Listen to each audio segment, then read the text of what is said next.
Muy buenas a todos, bienvenidos a esta nueva lección del griego koiné. Hoy vamos a ver en esta lección el verbo imperfecto. Como hemos dicho, cuando topamos con verbos en el texto griego, lo primero que debemos pensar es en su aspecto.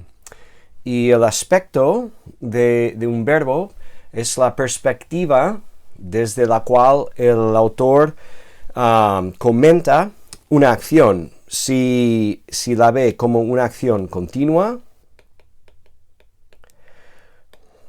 una acción indefinida o una acción perfectiva. Entonces, lo que más destaca de los verbos griegos es el aspecto, pero también el tiempo cronológico está ahí, está en un segundo plano, pero ciertamente lo tenemos que tener muy en cuenta. Y hoy veremos unas formas verbales que se usan en el griego koiné para indicar un tiempo cronológico del pasado. Si hemos visto verbos que indican un tiempo cronológico en el presente, hoy veremos una forma verbal que indica una acción verbal del pasado. Concretamente, vamos a ver las formas del imperfecto. Y hay otras formas que veremos más adelante, como el aoristo.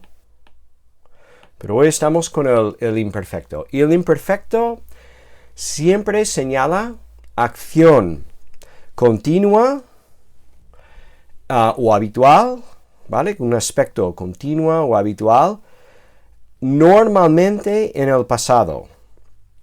Entonces, el imperfecto del griego koiné corresponde al imperfecto en español.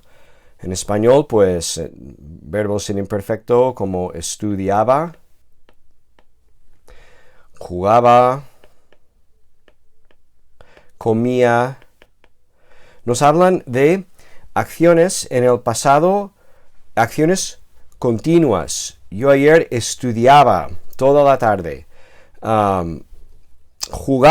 mi hijo jugaba en el patio y chutó el balón, por ejemplo. Estos son verbos que hablan de una acción en el pasado con un aspecto de continuidad, de habitualidad. El imperfecto del griego koiné es muy parecido. Este es el sentido del imperfecto. El imperfecto se usa muy a menudo en textos narrativos para hablar del contexto de una acción que quizás es más bien principal. Y aquí tenemos un ejemplo de Gálatas 1:13. Vamos a verlo en castellano.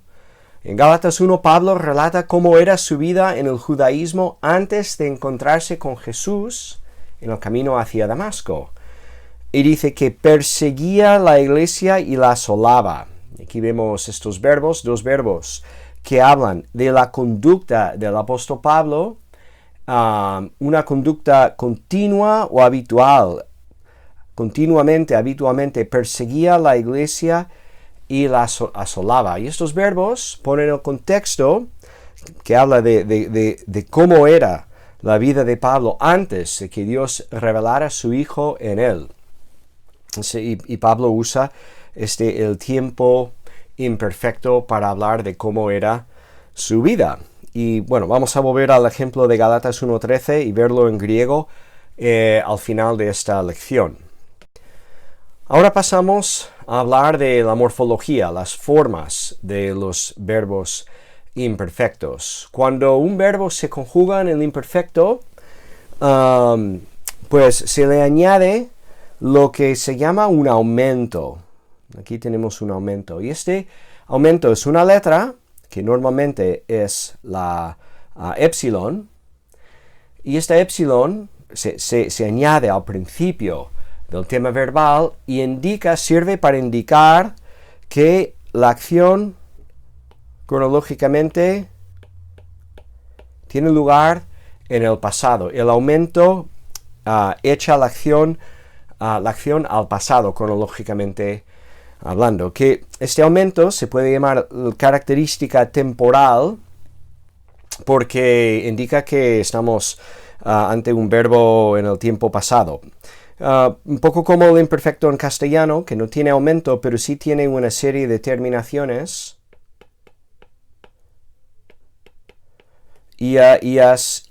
Íbamos. Estas terminaciones indican que es un tiempo pasado. Vale, entonces este es el aumento, la característica temporal. Entonces, esta característica temporal se une al tema temporal, ¿vale? Ese tema temporal son las letras que no cambian a lo largo de la conjugación, como vimos. Luo, lueis, luei. En el presente, estas letras lu no cambian a lo largo de la conjugación. Son el tema. Pues estamos en el imperfecto el mismo tema que usamos para el presente. Serán las letras lambda y upsilon, lu. Después se añade una vocal temática que sirve para unir el tema temporal y las desinencias. Vocal temática en este caso, en el imperfecto, es la misma que en el presente, la epsilon y la omicron. Y las desinencias son las terminaciones.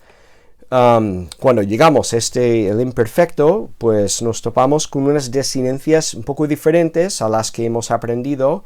Se llaman las desinencias secundarias, ¿vale? Y estas desinencias secundarias son las que se suelen usar con los tiempos que tienen referencia cronológica al pasado. Bueno, entonces, vamos a ver estas desinencias viendo el paradigma del imperfecto. Aquí tenemos el imperfecto activo indicativo. Aquí están las formas: eluon, elues, elue, eluomen, eluete, eluon. Bueno, detalles a comentar aquí.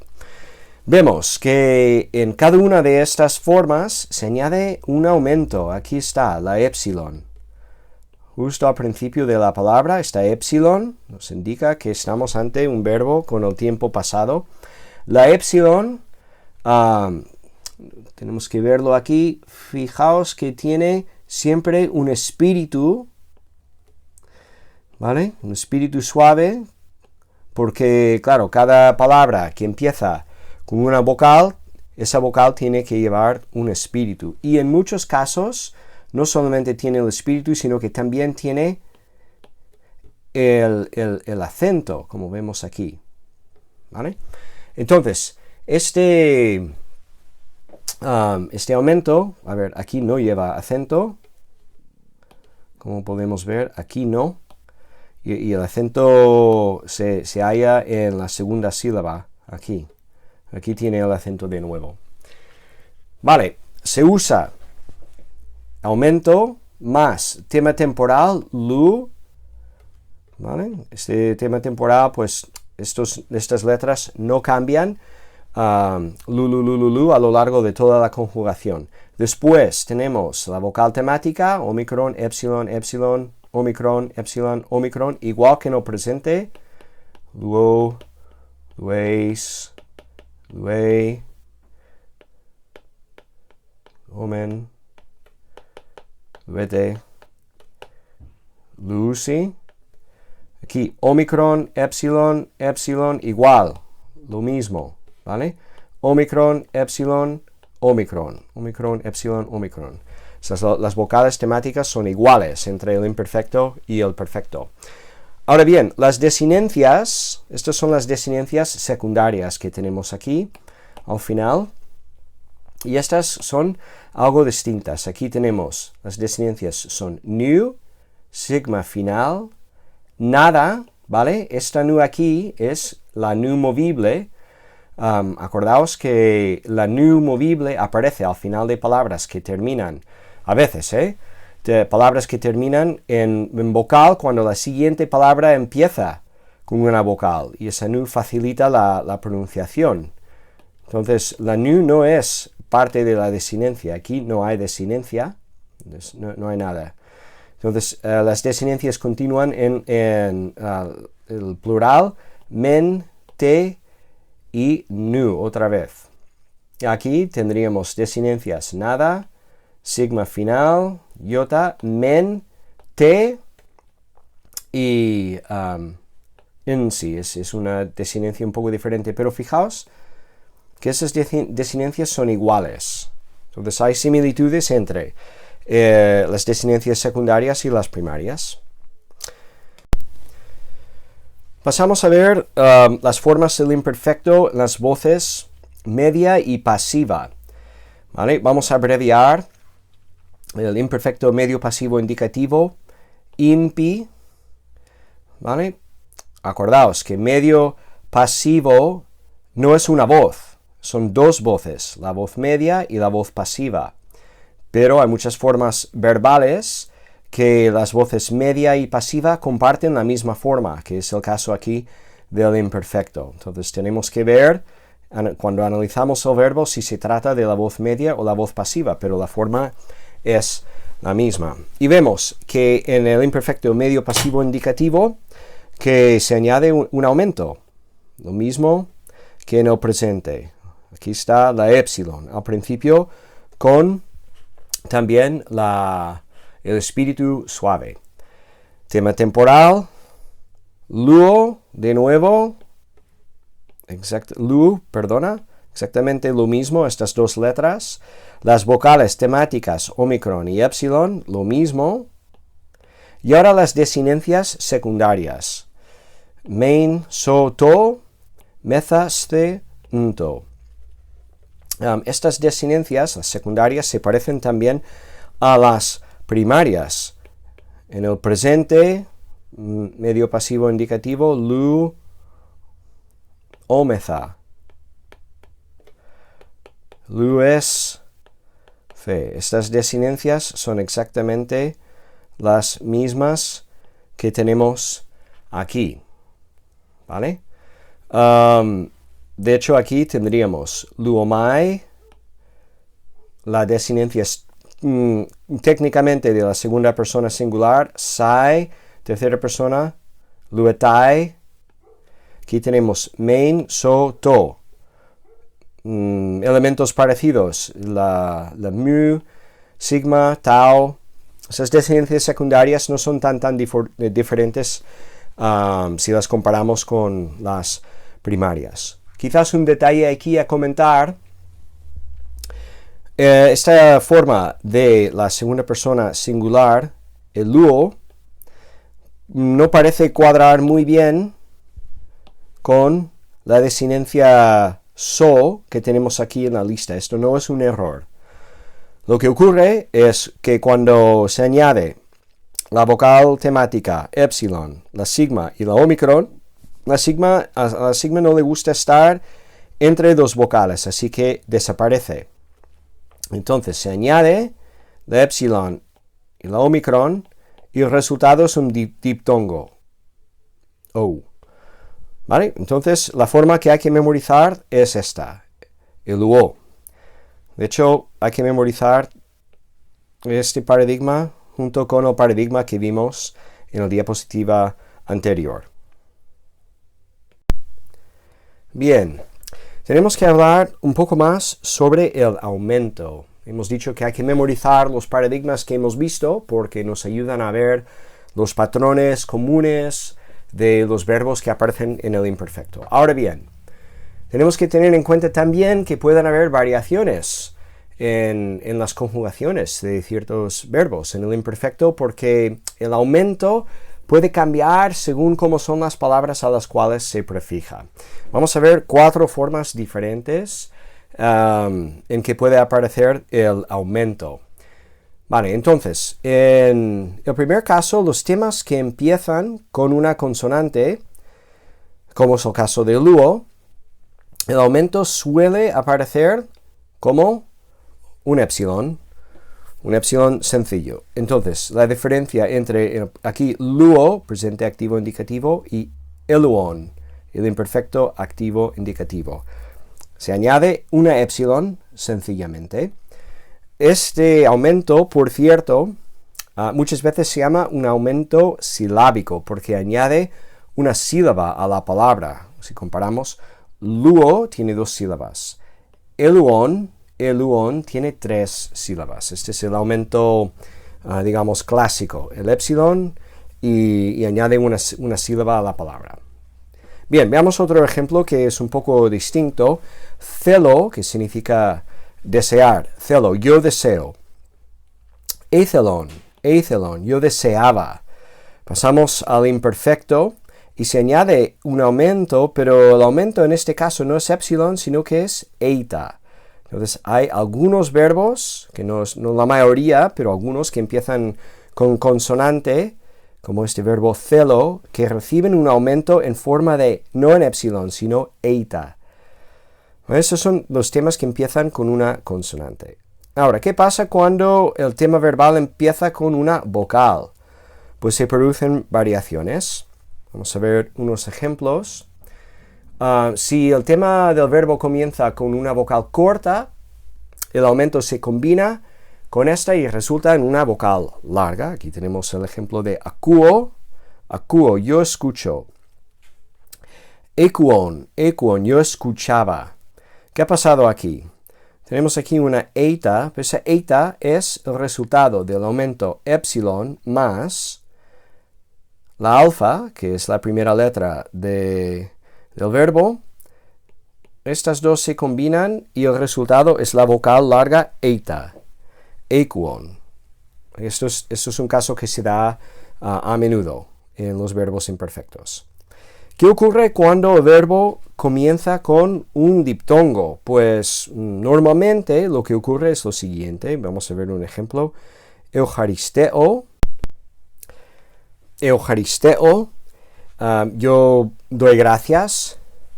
Y cuando añadimos el aumento epsilon más el diptongo eu, el resultado es el epsilon se convierte en una eita, que es una vocal larga, ¿vale? Y entonces cambia la pronunciación un poco.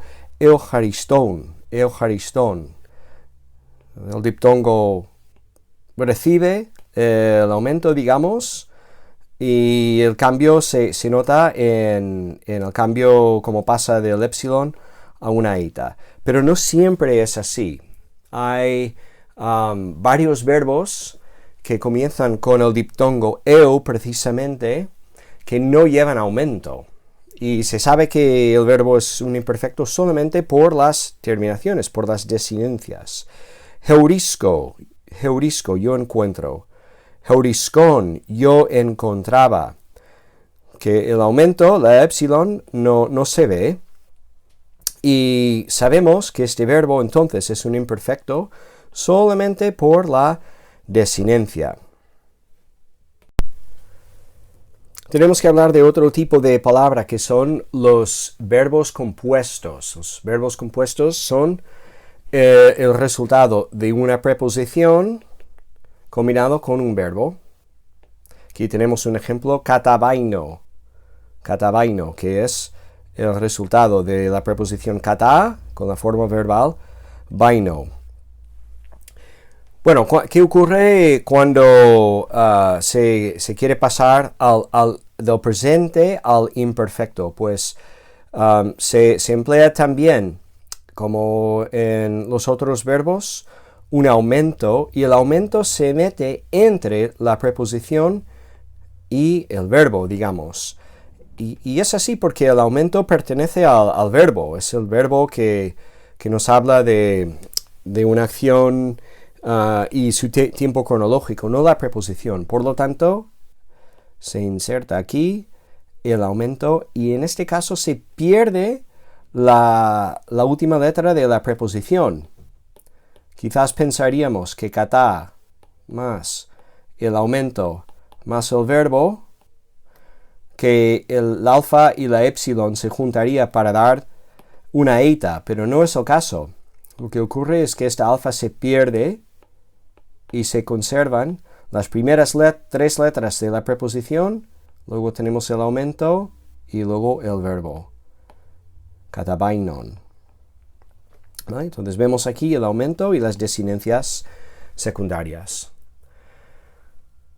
Bueno, vamos a ver que pues un ejemplo más, ¿vale? De un verbo compuesto, dierchomai, ¿vale? Y este verbo es el resultado de dia más erchomai, de ir o venir.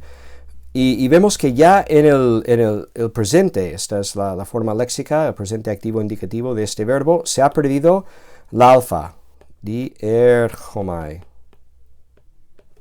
Vale, ¿qué ocurre cuando metemos un aumento? El aumento aquí, esta epsilon pertenece al verbo. Entonces aquí epsilon más epsilon dará eta. Por eso la forma final del imperfecto de este verbo es dierchomein. Y aquí tenemos una eta, no una epsilon. Y aquí tenemos que comentar otro detalle importante. Este verbo erchomai ya lo hemos visto en una lección previa. Significa ir o venir. Y es uno de estos verbos que comentamos que existen en el griego koiné que carecen de formas activas. ¿Vale? Aunque su sentido sigue siendo activo, la forma o las desinencias del verbo son más bien de las formas media pasivas. Erchomai. Dijimos que estos verbos muchas veces en libros de gramática griega se llaman deponentes. Es un término común que se aplican a estos verbos, pero dijimos que nosotros vamos a analizarlos todos como voz media. ¿Vale? Entonces, erchomai lo podemos analizar como presente medio indicativo. Detalle importante, cuando pasamos al imperfecto, ¿vale? Erchomai también carece de formas activas, sino que el imperfecto de erchomai vamos a también analizarlo como una voz media, imperfecto medio indicativo, erchomein, ¿vale? Y vemos aquí, pues en esta palabra, que es una palabra compuesta, pero nos da la ocasión de comentar que erchomai en el imperfecto usará también las desinencias medio pasivas. Vamos a comentar un par de detalles más. Como hemos dicho ya, el imperfecto se usa para señalar una acción continua o habitual en el pasado. Y puede tener unos matices muy interesantes que iremos aprendiendo. Y uno de estos matices se ve en el texto de Gálatas 1:13, que es un texto que ya hemos visto o leído en castellano. Vamos a verlo en griego. Pablo dice que en su judaísmo, antes de conocerle a Cristo, que perseguía la iglesia y la asolaba. Y estos dos verbos, perseguía y asolaba, son imperfectos en castellano, también en griego. Edikon, ten ecclesian, tu theu kai, emporthon, autein. Edikon viene del verbo dioko, que significa perseguir, perseguía. Ten ecclesian tu theu, la iglesia de Dios, y la asolaba. La, eso es el pronombre, que es el complemento directo de este verbo, que es portheo, ¿vale? Que significa asolar, destruir. Pero vemos, si lo leemos en la Biblia de las Américas, da una traducción un poco distinta. La Biblia de las Américas traduce diciendo: perseguía yo la iglesia de Dios, y trataba de destruirla. Trataba de destruirla. Estas palabras trataba de no están aquí en el texto. Trataba de. ¿Ocurre que la Biblia de las Américas añade palabras que no están en el texto? No, en realidad la Biblia de las Américas pretende reflejar una posible connotación del imperfecto. El imperfecto puede tener esta connotación de una acción continua en el pasado, de tratar de hacer algo. Pablo trataba de destruir la iglesia. ¿Podía haber destruido la iglesia Pablo? No, imposible. Pero intentaba hacerlo. Entonces, cuando Pablo explica su vida previa a conocerle a Jesús, hablaba de cómo perseguía la iglesia y intentaba destruirla. Esa idea de trataba de es una connotación especial que puede tener el imperfecto, pero sigue siendo una acción continua o habitual en el pasado. Y lo último que vamos a comentar es el paradigma del imperfecto de eimi. Este verbo tan común, ser y estar, pues tiene un paradigma, una conjugación que es importante. Estas formas aparecen bastante a menudo, ¿vale? Yo era, tú eras, él era, nosotros éramos, vosotros erais, ellos eran. Igual que en castellano, es un verbo muy común. Entonces, resulta que hay una canción que nos ayuda a memorizar este paradigma. Y va así. Amen, eis, ein, amen, eite, eisan, amen, eis, ein, amen, eite, eisan, perfect, active, indicative. I once was dead, but now I live. Amen, eis, ein, amen, eite, eisan, amen, eis, ein, amen, eite, eisan. Bueno, esta canción no es mía, sino que viene de una página web si queréis visitar. Es una página web en inglés, bueno, he escrito la D como si fuera una delta, Daily Dose of Greek, y en esta página web tienen algunas canciones y otras ayudas para memorizar paradigmas y vocabulario. En este caso, esta canción yo creo que nos sirve de ayuda. Y con esta canción os dejo hasta la siguiente lección.